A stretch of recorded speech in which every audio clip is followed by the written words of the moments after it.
Hey everybody, welcome back to the channel and our series here where we're looking at the major Birthright deities. We've already covered Halen in a previous video, and that was one of our first early access videos for those on Patreon. So today we're continuing on with Erik. So if you're not on Patreon and seeing this, just keep in mind you could have seen this quite a bit earlier, in addition to some of the other exclusive content that we have on there. But let's take a look at Erik today. So he is also one of the greater gods, known as the Old Father of the Forest, the patron of the Rjurik as well. So, and here you have some of the other names for him, basically considered neutral. And symbol here is basically the oak tree, as you can see in the flag there.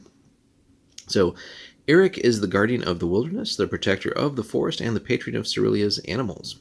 He does not oppose human logging or hunting, but it is his law that no one shall take more than they need, or more than the land can bear to lose.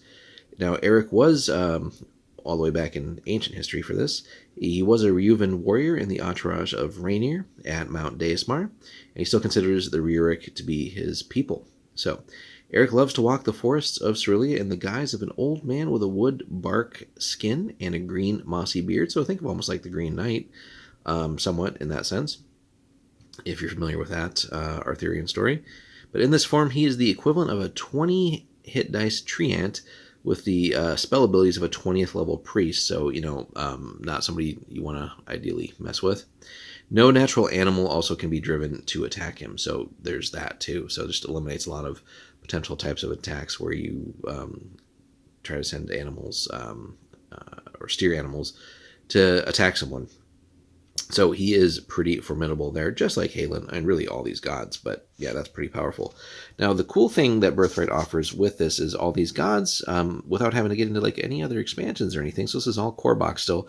But you have sort of these custom priest and in some case paladin kits that you can have in addition. So that creates some really interesting combinations, right? Because you have the different races of the humans, right? You have Annuir, Rjurik, Brecht, etc. But then you can kind of combine that because all those races have like unique stat changes versus just a base human.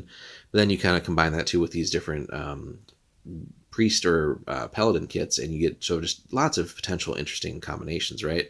You could have a Rjurik priest of Erik and a Annuirian priest of Erik, and still be somewhat different, in addition to all the other actual character differences. So Erik's priests are actually druids with a few unique abilities. They band together in organizations known as circles. Most Rjurik, they consider the druidic faith of Erik to be the only religion worth following, and scattered circles of druids dwell in the forests of Annuir and Vosgard as well. So that's something to keep in mind, especially for the Voss. That's way on the other side of the continent, right? Now, the only requirement here is you basically have to have a wisdom of 12, con of 14, and then as long as you're not evil, you can have essentially any alignment. So weapon proficiencies here, any axe, bow, club, dagger, dart, harpoon, javelin, knife, morningstar, quarterstaff, sling, or spear. You can have studded leather armor, wooden shields, are your armor sort of requirements or abilities that you could take there as far as what you have access to. Spell spheres, you have basically all animal, elemental, healing, plant, summoning, weather, as far as the major ones, minor, divination, protection, travelers.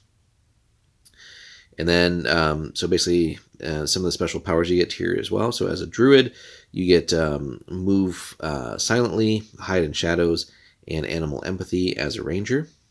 3 levels higher. So first level priest has a 25% chance on those abilities here. Well, 25 there and 33 there. So like move silently, for example, 33%. And you do impose a -2 penalty on saving throw of a target animal empathy. Sorry, of a target of animal empathy. So something to keep in mind there. So a lot of neat little abilities that you have here. So you have a priest that really are effectively druids, but then you have even some like access to some ranger skills here. So again, something you're going to want to figure out too, depending on what edition of the game you're going to run Birthright. So this again goes back to 2nd ed. Obviously things are way different now with 5th ed and just all the different character classes, perks, and stuff like that. So there's something you'll want to make sure it still stays balanced, but it is neat to jump into these sort of unique kits as well. But let us know what you think, guys. Like, comment, subscribe. And again, if you're watching this, you could have seen this early on Patreon, so check that out. So this is one of our early access types of videos that we'll have pretty much weekly for our patrons. But then also we'll have some unique content that is unique to Patreon for our Birthright subscribers and really anybody else for some of the other games we're covering. So that was a look at Erik. We'll be moving on to one of the lesser gods next time with Kuraikin and continue on. So thanks so much for watching.